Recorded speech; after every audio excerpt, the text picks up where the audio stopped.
Hey everybody, Mike Miller with the Herald Times, joined by columnist Jeremy Price, coming to you after a buzzer beater victory for Indiana, 71-68 over Butler. IU now holds 5 wins over teams ranked inside the KenPom.com top 50. This was both important in that sense, but it was also yet another example of a team that, despite not playing its best basketball for probably 30 plus minutes today, easily 30 plus minutes today, a team that once again has found a way to win close games, narrow margins. I think Archie Miller used the term muddy it up enough to stay in it, even when they're not playing their best basketball. Everyone's yelling at Romeo Langford right now. Another close victory for Indiana. Yeah, it's interesting you bring that up with this whole idea of, hey, there went Romeo. Oh, there he is. Okay, I was wondering. This whole idea of Indiana not playing its best basketball, because it seems like we keep saying Indiana's not playing its best basketball,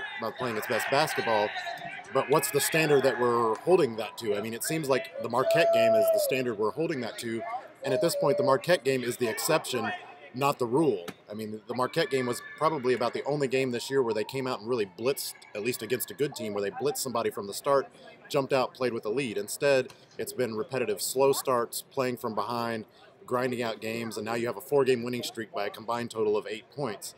So yeah, it's true they're not playing their best, obviously, or up to their maximum capacity, I guess you could say, but I'm not sure it's really in this team to play at that kind of level, at least at this point of the season. What they're really good at is finding a way to finish off games once they get to those last 4 minutes if they put themselves in that position, and that was the case once again today. What do you make of the turnovers? Because once again, it was a sloppy effort from that perspective, because it was a lot. The turnovers weren't so much forced as they were unforced from the Indiana perspective.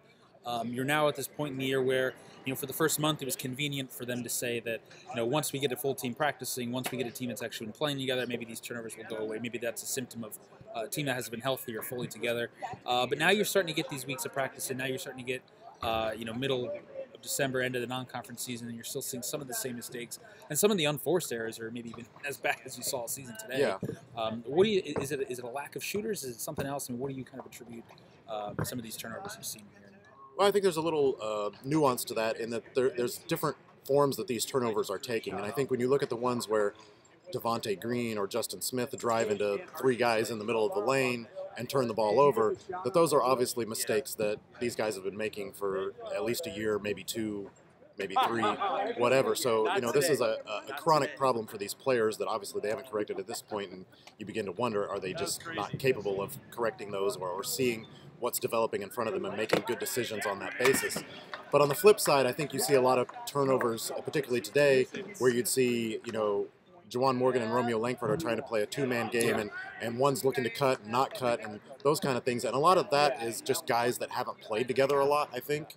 So I think as this season goes on, what you would hope is that they become a little more familiar with each other and are better able to read where each other are going on those kind of plays. And those are the ones that you're able to better eliminate and those kind of things. I don't know that it's entirely in the makeup of this team to eliminate the turnovers, like have 5 turnovers in a game or something like that. But I think if this team can keep it in the 10 to 12 range, that will probably have to suffice. You just don't want it getting in the 15-plus sort of territory. And also it's important that most of the turnovers in this game didn't really lead to a lot of fast break opportunities. Butler did score off of those turnovers, but it was more where they would execute in the half court following those turnovers. There were a few transition opportunities, including the McDermott 3 with was about 3 or 4 minutes to go after Indiana missed 3 chances to take the lead. Hit a big 3 to put Butler up 64-60. That one was a rare one that was in transition opportunity there. But as long as Indiana can minimize the turnovers in terms of creating offense for the opposition and keep those in the 10 to 12 range, I think they'll be all right. It almost seemed like what those turnovers did do, it almost forced Juwan Morgan, almost by himself at times, whether it was from the perimeter or whether it was inside, which he said in that 2-man game with Romeo Langford at times, to kind of just pull Indiana back. I mean, from the multiple deficits they faced throughout the game, it was at times Juwan Morgan just taking over. And as we saw, whether it was early, whether it was late, whether it was in between. The finer performances we've seen from Juwan Morgan. It was, and if Juwan Morgan wasn't hitting his 3s this afternoon, I don't think we'd be talking about a close finish or a positive finish for Indiana, obviously. But It's something he's capable of, and something he's definitely capable of in this building. 34 last year against Notre Dame in overtime, 35 tonight in regulation against Butler. Only played 3 career games in the Crossroads Classic and finishes with 75 career points, which is second all-time to Bonzie Colson's 80. So definitely a guy Indiana can lean on. And, you know, kind of both he and Romeo got off to slow starts and were part of that slow start in the first half. And so I think maybe the challenge for Indiana is to figure out how to get those guys who are both inclined to try and let the game come to them and let teammates get involved in the game, but they also can't afford to sit back and let Indiana keep digging 8 and 10-point holes consistently, whether it's Butler, Louisville, Penn State, Northwestern, whoever. So, you know, finding that rhythm is definitely part of the challenge. But, yeah, Juwan Morgan basically stepped up and took it on his shoulders that this game was not going to get away from Indiana. Really good player, Juwan Morgan. Really good finisher, Rob Finney. Whereas I think we established Rob Finish. Yes, that's what we're going with now. He is now Rob Finish because, I mean, it is pretty remarkable for a guy as young as he is to have a knack for big plays in these moments. Whether it was on the defensive end at Penn State, whether it was in the Louisville game with a couple clutch 3-pointers down in the final 8 minutes, or of course tonight making something out of nothing there in a half-court play where he was obviously looking for Romeo Langford, couldn't get anything going. Just a desperation 3 late. But, you know, again, a guy who has asserted himself in these moments, a guy who is both willing to place himself in those moments and you know, confident that he can convert. Look, some of that is developed over time, but some guys just have the ability to make those big shots and the confidence to take those big shots and aren't bothered in that moment. And Rob Finney is one of those guys. He's not a guy that throughout the course of a game is going to look for his shot, and he's not necessarily going to put up contested shots and try to be the hero. But when the game's on the line, he's not afraid to put himself in that position. And what you like the most about this, I think, is the fact that you go back to that Arkansas game, and obviously he missed that layup that could have won it, and then Deron Davis misses the tip. But rather than get discouraged about being aggressive in those late kind of game situations or lacking confidence to finish off a game, he's turned around and hit the big shots in several games in this 4-game winning streak, really. Yeah. You know, that hasn't deterred him. He hasn't been flustered or bothered by it. He's had the maturity to know that you can't make them all, but if you keep being aggressive and have the right mindset in those situations, you can finish games.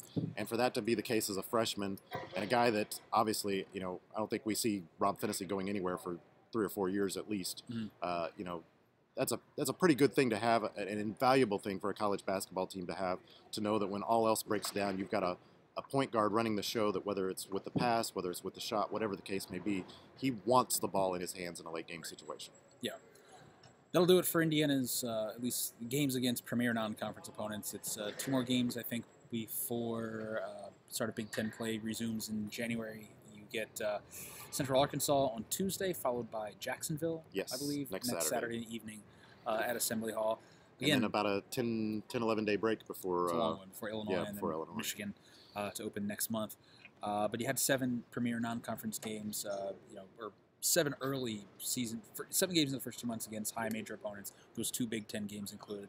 Indiana goes 5-2 in that stretch, easily about as good or maybe even better than you would hope to, or you thought a team like this that had these capabilities could do. I guess what's the sense now as Indiana now kind of transitions into the holidays, these 2 transition games, and then gets into Big Ten play? Is this? I guess it's hard to call the non-conference anything but a success. I mean, there's some things you can look at.